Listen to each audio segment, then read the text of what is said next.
기도합니다. 오늘 본문 말씀은 청년부 수련의 주제 말씀인데 오늘은 조금 바꿔서 제가 말씀을 준비했습니다. 생각의 변화가 인생의 변화를 가져다 주기 때문에 가능성이 무궁무진한 청년들에게는 그동안 한쪽으로 치우쳤거나 또 묶여 있었던 고정된 시선을 하나님 안에서 변화되고 성장하기 그런 바람으로 나눴던 말씀입니다. 혹시 이 프로그램을 아시나요? 네, 표정이 전혀 모르시는 표정인데 보셨어요? 네, 제가 굉장히 좋아하는 그 토크쇼인데요. 이곳에 게스트로 초대되는 분들이 연예인, 정치인, 문학인, 경제인, 사회에 영향력 있는 분들이 나와서 토크쇼를 진행을 합니다. 그리고 대화의 내용이 가볍지 않고요. 지성, 감성, 때로는 영성까지 만족시켜주는 그런 대화들이 많이 나옵니다. 이날은 여러분들이 아실지 모르는데 힙합 가수 제시 혹시 아시나요? 네. 제시가 나온 날은 제가 시청을 했습니다. 미국 교포로 굉장히 미국에서 어릴 때부터 오래 살았고요. 한국말이 서툴어요. 그래서 혀가 이렇게 꼬여요, 말을 할 때. 그리고 목소리도 굉장히 허스키하고 두껍고 이제 특이합니다. 그리고 당찬 말투와 또 발언으로 사람들을 당혹스럽게 하기도 하고 또 웃기기도 하는 그런 매력 있는 이제 젊은 가수입니다. 그녀가 이날 토크쇼에서 나와서 어릴 때 이야기를 했습니다. 그녀의 자랄 때 기쁨, 아픔과 상처, 왜 그런 남의 시선들을 의식하지 않고 노력하지 않고 그녀의 가사가 한 가지 띠임이 있거든요. 나 자신을 대라, 남 눈치 보지 말라 그런 띠임이 있습니다. 근데 그 배경은 학교에서부터 나온 것 같습니다. 학교에서 동양인이 없었던 학교를 다녔었고 많은 차별과 왕따를 당했다고 합니다. 놀림을 당해서 제시는 자기의 목소리를 낼 수도 없고 또 자기를 놀린 친구들한테 저항할 수도 없었고 그렇게 참고만 지냈다고 합니다. 그런데 어느 날 앞자리에 앉아있던 남학생이 이렇게 동양 애들 막 눈 찢는 이런 놀리잖아요. 서양 애들이 가끔씩 그러잖아요. 그렇게 놀렸다고 해요. 여느 때와 다름없이 남학생들이 그렇게 놀렸는데 그날은 제시가 분노가 폭발을 해가지고 앞에 있던 자기 책상을 집어 던졌다고 합니다. 그래서 선생님들이 이러면 퇴학이라고 이렇게 폭력적으로 나오면 퇴학이라고 얘기를 하고 하지만 학교에서 쫓겨나지는 않았지만 그 이후로는 아무도 제시를 건드리지 못했다고 합니다. 제시가 어른이 되어서 가수가 되어 부르는 모든 가사에 제가 말씀드렸듯이 하나의 띠임이 있는데 Be yourself, 너 자신이 되라, 너답게 해라. 유재석이 제시 너답게 해 이렇게 늘 격려한다고 합니다. 다른 사람들의 기대에 맞추지 말아라. 하나도 틀린 말은 아닙니다. 우리는 다른 사람의 기대에 맞출 수 없습니다. 이 사람을 해피하게 하면 저 사람이 언해피하고 이 사람을 만족시키면 저 사람이 불평하고 늘 그런 일이 벌어집니다. 제시의 노래 가사 안에 있는 메시지는 그 당담함과 자신감의 모습도 표출되지만 제시가 어릴 때 아무리 노력해도 사랑받지 못하고 용납받지 못하는 거절감과 상처가 그 가사 안에 들어져 있습니다. 그래서 더 이상 사람들의 눈치를 보지 말고 내 자신이 되라는 메시지가 가사들 안에 곳곳이 있습니다. 제가 제시의 인생 스토리를 들으면서 참 맞는 말인데 뭔가 중요한 게 빠졌다라고 생각을 했습니다. 내 자신의 모습으로 살아가는 거 정말 중요합니다. 다른 사람이 원하는 모습으로 살다가는 주님께서 주신 우리 자신의 모습을 잃고 솔직하지 못한 모습으로 살아가게 됩니다. 그래서 우리가 하나님 안에서 본래 창조된 모습으로 회복되어 살아가는 것이 원래 우리 모습이어야 하는데 그렇지 않을 때 우리의 죄성이 시도 때도 없이 나와 다른 이들을 아프게 합니다. 나 자신으로 살아간다고 이야기하지만 이기적이고 배려 없는 모습으로 살아갈 수도 있습니다. 과거의 한국 사회는 지금도 마찬가지입니다. 남의 시선과 의견이 굉장히 중요합니다. 그래서 나 자신의 욕구와 바램은 뒤로 하고 남을 더 생각해야지 좀 좋은 사람이라고 평가를 받는 그런 분위기가 있습니다. 하지만 요즘에 시대가 바뀌었습니다. 나를 좀 뒤로 하고 남을 의식하며 맞추는 삶은 어쩌면 거짓된 모습, 솔직하지 않는 모습을 보여주는 거고 좀 더 뒤처진 삶을 사는 것처럼 요즘 젊은이들은 그렇게 생각하고 있습니다. 이런 젊은이들의 외치는 소리가 아까 말한 그 가수 노래 안에 많이 담겨져 있습니다. 하지만 하나님 없이 내 생각대로 내 자신이 되었다간 무서운 사람이 될 수도 있습니다. 가까이 하기엔 너무 먼 당신이 돼서 우리 안의 죄성과 육적인 생각들이 우리를 지배하게 만듭니다. 우리가 로마서 8장 6절부터 7절을 한번 읽겠습니다. 우리 형제님들이 먼저 읽어주시고 자매님들이 다음 구절을 읽어주십시오. 육신의 생각은 죽음이나 그러나 성령에 속한 생각은 생명과 평화입니다. 육신에 속한 생각은 하나님께 묻는 적대감입니다. 그것은 하나님의 법을 따르지 않으며 또 복종할 수 없습니다. 육신에 미인 사람은 하나님을 기쁘게 해드릴 수 없습니다. 그러나 하나님의 영이 여러분 안에 살아계시면 여러분은 육신 안에 있지 않고 성령 안에 있습니다. 누구든지 그리스도의 영이 없으면 그리스도의 사람이 아닙니다. 네, 방금 읽었던 말씀처럼 나의 생각이 육신에 속했는지 성령에 속했는지 우리가 점검을 해봐야 합니다. 성경에서는 육신에 속한 생각은 죽음이라고 단호하게 이야기를 합니다. 그 반대로 성령에 속한 생각은 생명과 평화라고 말씀을 하고 있습니다. 사실 우리가 지금 교회에 나오고 성경 공부를 하고 새벽 기도도 하고 모든 예배를 다 할지라도 우리가 하나님 영 안에 거하지 않고 내 육신의 생각으로 가득 차 있다면 우리가 하나님 영 안에 거하고 있다고 착각하고 살 수 있습니다. 저도 지난 삶을 돌이켜 봤는데 교회를 떠나거나 예배를 안 드린 적은 거의 없습니다. 하지만 하나님 영 안에 거하지 않고 육신의 생각에 매여 내 욕심대로 살 때도 있었고 걱정 근심에 매여 하나님을 신뢰하지 못할 때도 많았습니다. 경건의 모습은 있었지만 경건의 능력은 없었던 것 같습니다.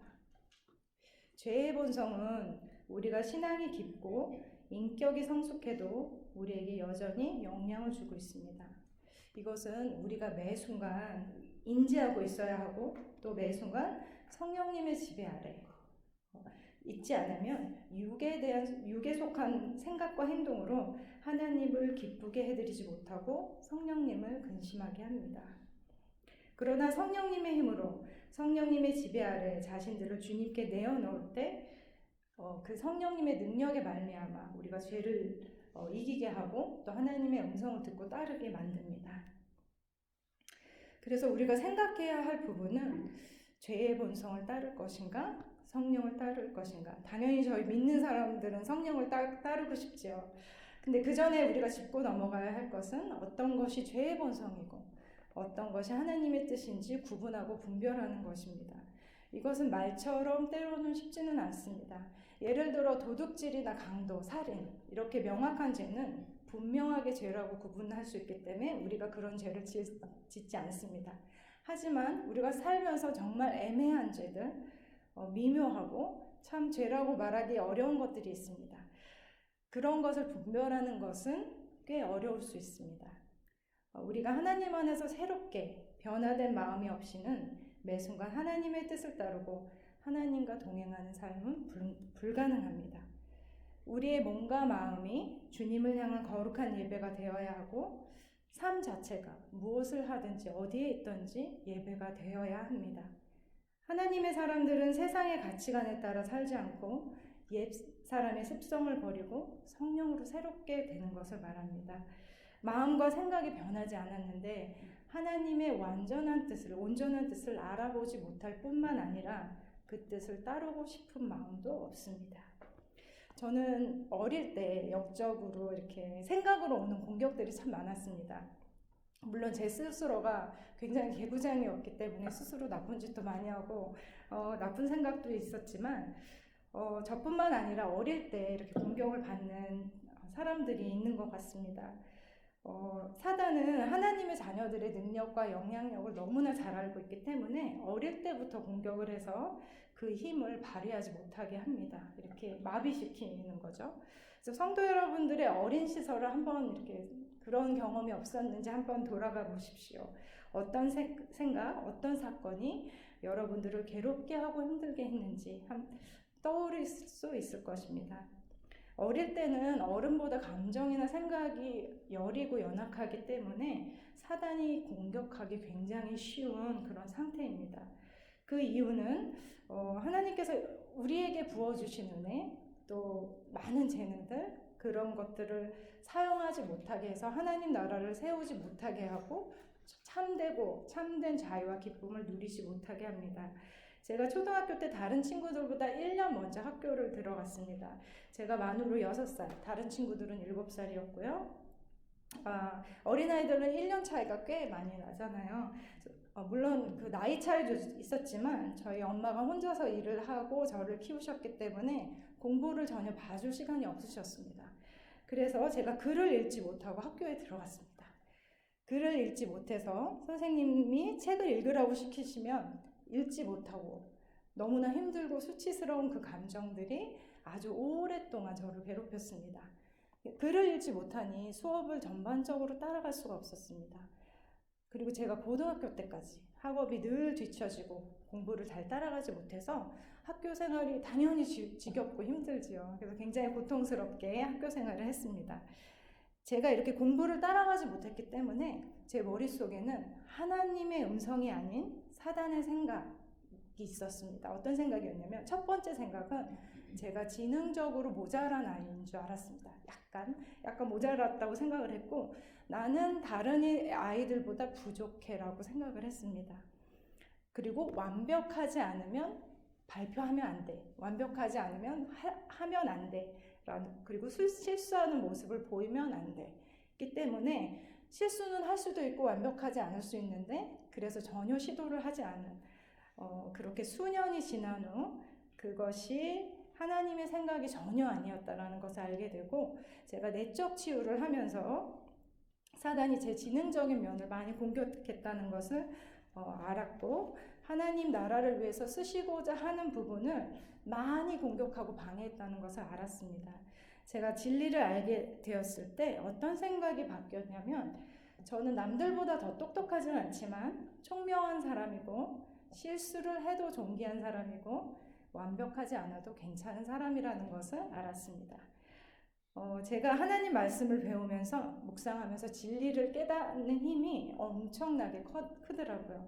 어둠에 묶여있던 저를 진리 가운데 자유케 하셨습니다. 그 말씀이 바로 이 말씀입니다. 다 같이 읽어볼까요? 시작.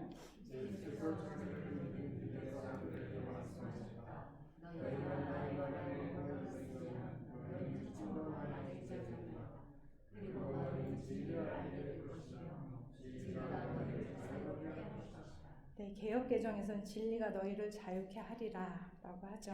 굉장히 힘 있는 말씀입니다. 정말 진리가 우리를 자유롭게 합니다. 제가 믿었던 거짓은 아주 깊게 들어가면 제가 인지하지도 못하는 무의식 속에 하나님에 대한 불신과 세상의 불공평함을 원망하고 불평하고 또 내 자신이 자신이 없고 그래서 여러 가지 부정적인 생각들이 얽혀 있었습니다. 하나님 말씀 가운데 우리가 머물러 있어야지 다른 곳에 머물러 있으면 이렇게 생각이 다른 쪽으로 치우칠 수 있습니다. 진리가 우리에게 진정한 자유와 기쁨을 주기 때문에 이 말씀을 정말 알아야 하고 또 인지해야 합니다. 사랑하는 성도 여러분, 여러분들은 자기 자신에 대해 어떤 생각을 하고 계십니까? 긍정적으로 생각을 하십니까? 어떠십니까? 여기서 말씀하시기 좀 그렇죠? 네, 어떤 생각을 여러분들이 오랫동안 힘들게 하고 주눅들게 하셨습니까?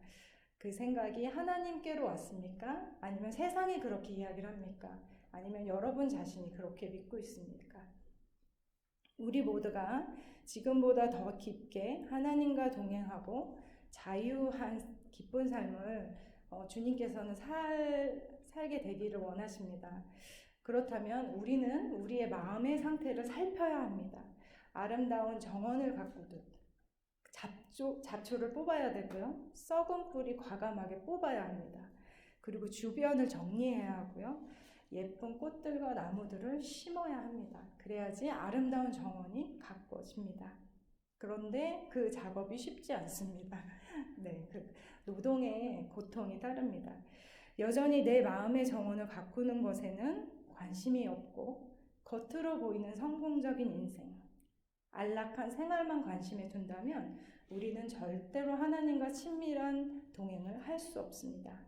하나님께서 쓰시고자 하는 도구로 살아갈 수 없습니다. 이것이 사실 우리에게 얼마나 큰 손해인지 모릅니다. 가장 높으신 하나님과 동행하고 귀한 도구로 살아가는 것보다 더 큰 영광도 축복도 없기 때문입니다. 제가 어머니가 돌아가시고 이야기 참 많이 하는데 저도 암투병으로 몸이 쇠약해지고 심적으로 마음이 힘들고 어려웠던 시간들이 있었습니다. 그때 몇 년 동안 계속되는 힘듦 때문에 제가 우울증이 찾아왔습니다. 제 안에 복음이 있는데 내가 예수님을 믿는데 왜 우울한 감정에서 벗어나지 못하는지 이해되지 않고 부끄러운 생각도 들었습니다. 그러나 저뿐만 아니라 많은 그리스도인이 특히 신앙이 좋으신 분들이 우울증과 공황장애 앓고 있는 분들이 참 많습니다. 이들이 하나님을 안 사랑해서가 아니라 뭘 잘못해서가 아니라 너무나 어려운 환경에서 버틸 힘이 고갈되었기 때문입니다. 그리고 지속되는 어려운 환경이 가져다주는 부정적인 생각이 우울증까지 오게 만들게 됩니다. 저는 상당한 시간 몸과 마음이 아픈 시간을 보냈습니다. 그러면서 하나님께 부르짖었습니다. 제 나름대로 상담도 받고 새벽 기도도 나가고 하나님 은혜를 구하려고 노력을 했습니다. 그리고 하나님이 저를 만나 주셨습니다. 어느 날 하나님께서 제 마음속에 이런 말씀을 하셨습니다.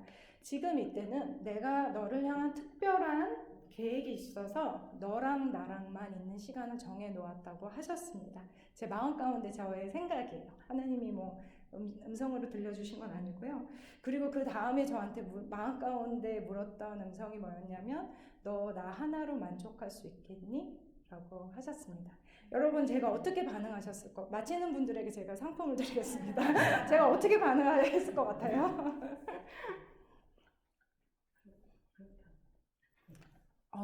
믿음이 좋으시네요. 상품 드리겠습니다. 근데 틀리셨습니다. 이렇게 그 말씀을 저한테 하셨을 때 저는 마음 깊은 곳에서 정말 분이 나고 화가 나고 하나님한테 하나님 어쩌면 이러실 수 있습니까? 서운했습니다. 하나님한테 정말 서운했습니다. 내 형편을 너무나 잘 알고 계시고 그동안 내가 얼마나 외롭고 힘들고 고통스러운 시간을 보냈는지 알면서 그런 말씀을 하시다니 너무하십니다. 하나님 정말 이제 고갈됐습니다. 저 못합니다. 이렇게 했는데요. 그리고 나서 제가 며칠 동안 그 하나님의 마음을 알고 나서 사실 깊은 생각에 잠겼습니다.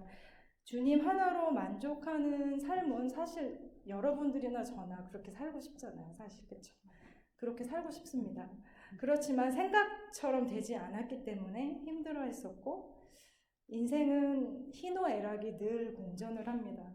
주님 하나로 만족할 수 있다면 내 삶이 얼마나 파워풀할까? 그런 생각이 드는 거예요. 왜냐하면 환경과 사람의 영향을 받지 않고 오로지 하나님만 의지하는 그런 사람의 삶은 엄청난 힘이 있을 것 같았기 때문입니다. 그래서 저는 사실 그 제안에 굉장히 화가 났지만 그 제안을 받아들이기로 결정했습니다. 하나님 그렇게 살고 싶다고 고백을 했고요. 하나님 한 분만으로 기뻐하고 만족하는 삶을 살겠노라고 부족하지만 그렇게 하겠다고 했고요. 나의 힘으로는 도저히 안 되니 하나님 도와주세요 라고 또 기도를 했습니다. 여러분은 어떠세요? 여러분들이 그 어려운 시간에 주님께서 찾아오셔서 너 나 하나로 만족할 수 있겠니? 어떻게 대답하시겠습니까? 바로 네 하시는 분이 있으면 정말 존경합니다.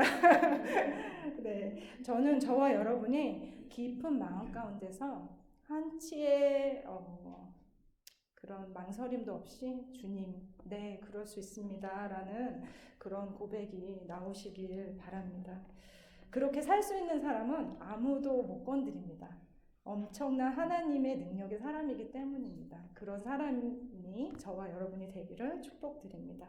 우리가 이런 고백을 하나님께 할 수 있다면 하나님께서 얼마나 기뻐하실까요? 그리고 얼마나 여러분을 사용하고 싶으시겠어요? 그리고 많은 일들을 하실 것입니다. 자, 이사야서 43장 1절부터 2절을 읽겠습니다. 네, 자매님들이 먼저 읽어주시겠어요? 그러나 이제 여호와 너를 창조하신 주님께서 말씀하신다. 이스라엘아 너를 지으신 주님께서 말씀하신다. 내가 너를 성명하였으니 두려워하지 마라. 내가 너를 지명하여 불렀으니 너는 나의 것이다. 네가 무슨 건너갈 때 내가 너와 함께하고 네가 나를 만날 때 우리 너를 충돌시키지 못할 것이다. 네가 물속을 걸어가도 울지 않을 것이며 불꽃이 너를 뚫지 못할 것이다. 네, 우리가 지난 인생을 돌아보면 그동안 하나님께서 물 가운데도 함께 하셨고 불 가운데 지날 때도 함께 하셨고 또 기쁨의 순간들도 많이 허락하셨고 앞으로도 쭉 그렇게 하실 거라는 약속의 말씀이 이곳에 있습니다. 하나님께서는 주사랑 공동체를 귀하게 보시고 주님의 나라와 의를 위해 사용하시길 원하시는데 우리가 지속적으로 힘써야 할 것은 내 마음과 삶이 하나님께서 기뻐하실 거룩한 산 제물로 드리는 것입니다. 우리 마음 가운데 하나님을 향한 지속적인 헌신, 주님을 신뢰함으로 믿음과 실천이 함께 가는 것입니다. 외적 사람, 내적 사람, 우리의 지성, 감정, 의지, 전인격적으로 하나님 통치 아래 내 삶을 제물처럼 거룩히 구별해 드리고 하나님께서 우리를 자유롭게 사용하시도록 내 삶을 드리는 영적 예배가 저희의 목표가 되어야 합니다. 그러나 이전에 또 깨달아야 할 것이 있습니다. 그것은 하나님의 사랑입니다. 자신의 가장 아끼는 아들을, 하나밖에 없는 아들을 십자가에 못 박히게 한 아버지 하나님의 사랑입니다. 이 사랑을 깨닫는 사람은 하나님께 인생을 걸 수 있습니다. 하나님의 사랑을 깨닫지 못하고 이런 헌신의 삶을 억지로 살려고 한다면 너무 벅차고 힘듭니다. 내 인생이고 내 삶인데 나의 모든 부분을 하나님께 드리고 순종하는 삶은 그 사랑이 없이는 노예의 삶 같을 것입니다.